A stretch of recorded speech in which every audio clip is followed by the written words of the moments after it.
Bandeko naeli sous les loko sola labino toujours par rapport à makambo tozali komona ndeka tolobaki batu ya mabe batu oyo baliko travailler pour na royaume à Satan baliko détruire baliko pour na détruire ba vie ya batu. Le diable a ebi kaza suna mikolo mingite azotinda basal nae ba luka ko séduire batu afin que batu bazala mingi focaliser na biloko mokili ba matériel mais bazala musika na loba nzambe ozali Yesu Masia parce que la Bible me dit que beaucoup ba solo et solo que kango labino vous connaîtrez la vérité et la vérité vous rendra libre ou vous affranchira mais ceux qui muto ebi solo te ba ko ndako tourner ba ko faire tourner yango bozo mona ba mangomba ba bazo tonda mais mitema bato za musika na nzambe ya bozo mona batu ba église zo tonda mais batu ba continuer ko sala mabe ya bo mona batu bazo continuer ko donc ba église zo continuer ko tonda mais batu baza toujours musika na nzambe par rapport ya ba habillement na bango par rapport ya façon na bango koloba par rapport ya façon na bango ya koyemba ya kobina ya koteya ça dit batu baza vraiment musika na nzambe.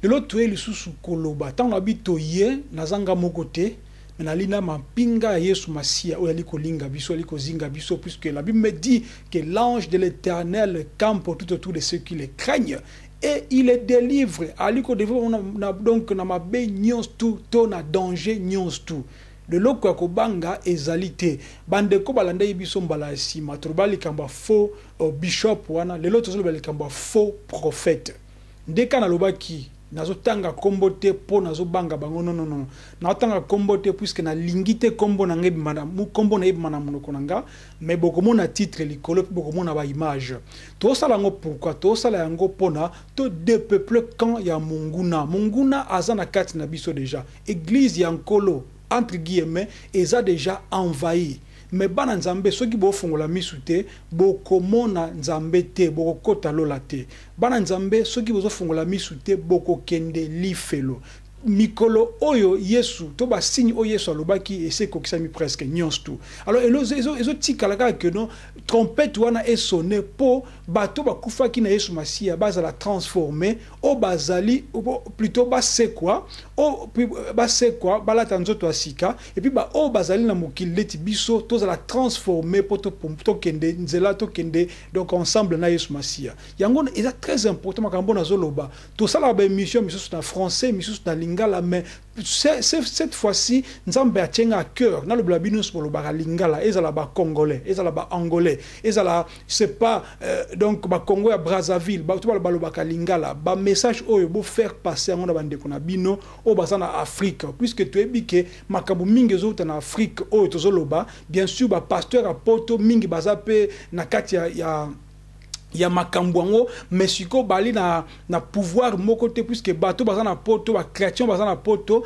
bien que bazana kati ya makambu ya mabe mais baza un peu éveillé on dirait par rapport pe ya matériel au bazana ngo déjà siko bato baza kozwa plus comment dire ko kende plus na ba mboka oza na pasi na ba Afrique pona ko luka ko bebisa ba vie ya bato pona ko luka ko imposer bato évangile mususu.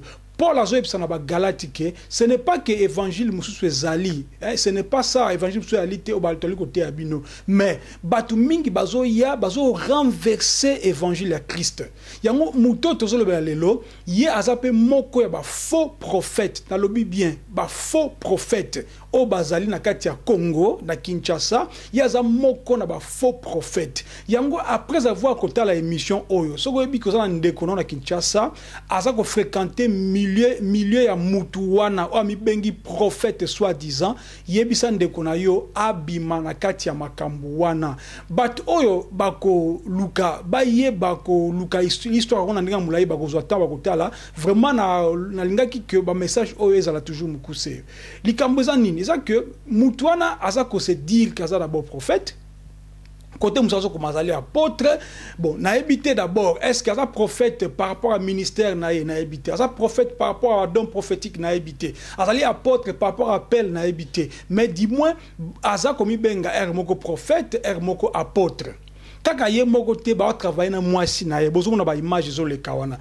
faux prophète on a d'abord un abmisaka batu mbongo na poche par magie, c'est-à-dire au vandi boye mbongo mi na poche pour na loba non miracle. D'abord et combo ya ministère na déjà zo benga ngoso ki parlement céleste mais boye bisanga bandeko parlement céleste elinko banini. Est-ce que pas nzambe kuna do démocratie zate? Est-ce que il faut que tu aies parlement le blague peuple na habité?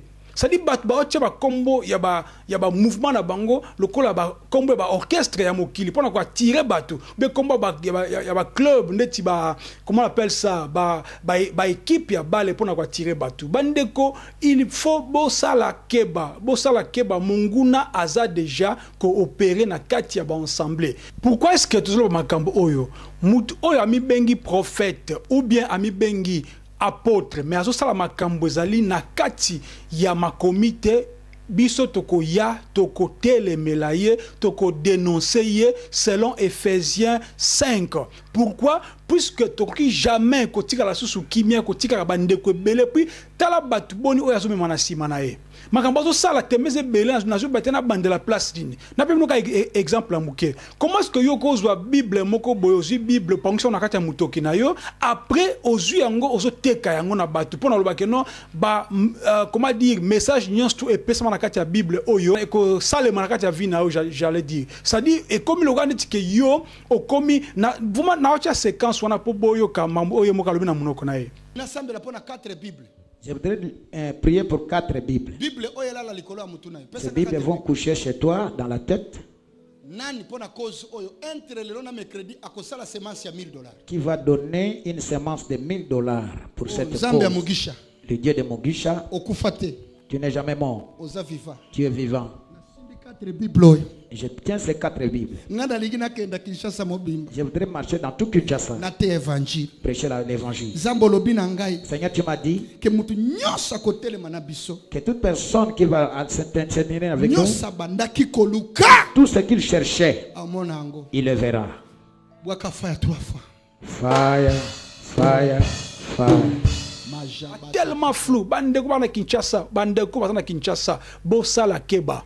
Toko sala émission moko prochainement à Tobike, ba africain mingi ba okende lifelo pona nini puisque bozali trop idole.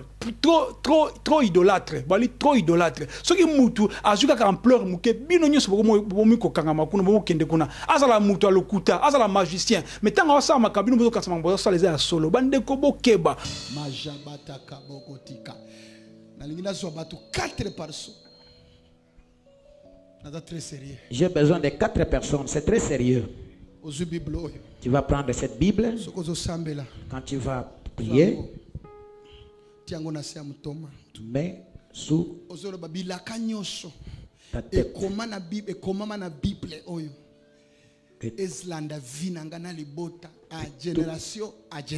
De toutes les promesses qui sont dans cette Bible sur ma famille de génération en génération. Première personne, $1000. J'ai besoin de 4 personnes seulement. 4 personnes seulement.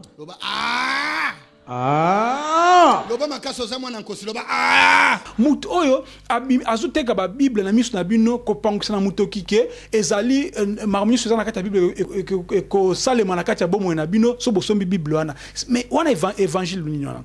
Et puis après ça asali susu eloko moko oyo ngana moni vraiment nabi na kokite nabi fona loba puisque toko tika koloba tikan toko vanda kimia tikan ba vrai pasteur bozapi ba vrai prédicateur bozapi ba vrai prophète bozawapi pourquoi bo tika bozo loba te puisque bobi ke bozaba complice ta bogenda Kinshasa bogenda kosangana batwana pour bobi ke bazana ba foule ebele et puis na tambo vanda ensemble ozo tuna peut-être au salande ni poko ma bazo peso ba stratégie neni koma na mbongo to na popularité ndeko.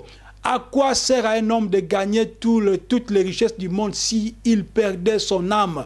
Et là, on y a malunga ceux qui ont gagné nyon samukila pona suka au père de âme na yo, au père de bo moy na yo. Bossa la keba. Et là, on a vraiment la moni. Tant a tellement je n'ai pas pu na ko quitter la non, il faut toloba puisque mission na biso ou bien poste na biso ezaka keno bandeko bazoka biso bazala sauver. Pona ozala sauver, il faut la vérité. Ce que la vérité te ba okosa yo. Batu mingi même banganga ba utiliser ka ba verset biblique pour na kosa batu. Mutuana azobenga prophète wana to apôtre asali loko moko boye pona koluka kosala kozwa ko tirer vérité ndamu na kati ya Bible. Bandeko soki 1% ya lokuta eza na kati ya 100% ya vérité, vérité nyonso tout ekwei. Mais soki 1% ya solo eza na kati ya lokuta, lokuta nyonso etikali kaka lokuta. C'est-à-dire azozwa ba verset biblique pona koluka ko attirer attention à bato. Na kati ya Matthieu chapitre 17 verset 27 je crois, Yesu lisolo oboyebi que Yesu azofuta impôt. Ezaki ba question atuna ki d'abord Pierre tout ça lisolo na boyebi yango eza message en bref botanga ngo malamu. Donc Matthieu chapitre 17 verset à partir de 27 bokiti botangi histoire nyonso tout. Yesu faki afuta impôt. Yesu azaki na porte-monnaie te. Yesu azaki comme mambo na poche na été. Bon comprendre le kambo bien. Yesu atindi Pierre alobi na ye kende bwaka file mbisi oyo kangama ya liboso zwa mbisi wana bimisa na kati ya munoko mbisi wana un stater. Or stater ezali mbongo oyo bande ko liama ezaki eza pièce oyo bande ko liama na tangu wana na ba grec ezali mbongo ba grec donc ba bengo stater. Sikoyo impôt oyo bande ko futama na 2 drames. 2 drames. Impôt 2 drames. Or stater moko ezosala 4 drames. Yango Yesu alobaki na Pierre que comme ça futa pona ngai pe futa pona yo. Donc nini impôt wana. Mais mutu oyo magicien azobenga ye faux prophète azobenga ye azwi mbisi place azwaki yango toyebite place a péché yango toyebite place ipe mbisi déjà akufa déjà azwi ezala kata sachet bomo na ba photo abimisi mbongo na kati soki na kata sachet. C'est-à-dire mbisi amela mbongo na kata sachet bona ebite miracle nini wana et puis à part wana mbongo pesa na ba euro mais bandeko bo comprendre que ça le coûta. Tobi que magie ezali tobi que mutu wana sûrement ça peine magie asa ko benda batu na magie na ye mais le coûta na eza trop bas kozwa mbongo mais vraiment bandeko et puis tala nombre ya batu azo mema na kati ya nini na ye na kati ya ba région na ye. C'est pour dire quoi? Batu bazana pasi, ye azako ya, kopesa bino neti moi impression que a kopesa solution na ba problème na bino menasuka mbonga ozwa. Ta ba voiture azana ngo. Bo tala na ebite so keza ye me photo to moni na kati ba page na ye personnel yangwana, na ebite so za ba voiture na ye. To pa na besoin to ba so gini te to ebike c'est un faux. Azali faux, aza mosal na nzambe ya lokuta, aza kutu mosal na nzambe te, azali mutu aye. Pona ko bebisa mosala na nzambe yango nali ko lancer appel na bana nzambe bazo kangai bo partager vidéo oyo na bandeko na bino et puis tant to so makambo oyo to sala ngote po batu balanda biso non to sala ngo po batu batala mingi Christ puisque Christ a ko décevoir yo tendeko muta mokili ozolanda ye muta ko décevoir yo puisque pasteur on déjà boni moi ce n'est on a comme imposer donc ma boko c'est à dire eloko ngo eza dia famille déjà.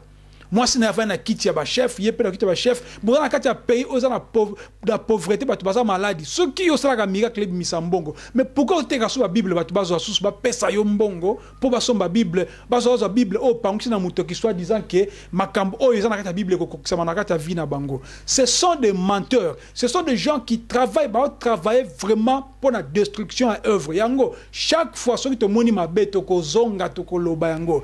Ndenge Bible elobi na biso na Galates chapitre 1 à partir du verset 7 déjà. Évangile les amoko, c'est pas que évangile les amis balé, évangile les amoko mais mingi bazoya pour ba renverser na ben ebandeli évangile ya Christ. Mais ceux qui biso, ceux qui ngai na côté abino makambu mususu, to ange auti ko la makambu mususu oyo ezali ya nzambe te azala qui soit mis anathème à laquelle mabe. Pourquoi? Puisque à cause de là, c'est-à-dire mutuana azok mérité enfer. Créer maloba misu nous parlons ce que nous voyons. Tali ko aviser bino pour tali ko luka tali ko avertir bino pour to lingite ke bo bebisa mabandeko bobi manakati ya biloko muto bozo mona azali prophète te aza mosali na nzambe te azali mosali ya nzambe ya lokuta lokola basali nyonso oyo boyebi ya lokuta ye paza mosali ya lokuta bato baza en Afrique so boki message obo partager ngo de façon que bana nzambe baza ko kangola ba bima bino pe ba pasteur oboza ko se dit que vous avez un vrai pasteur to kabino pe asa amateur koyoka ayoka nzambe apambola bino.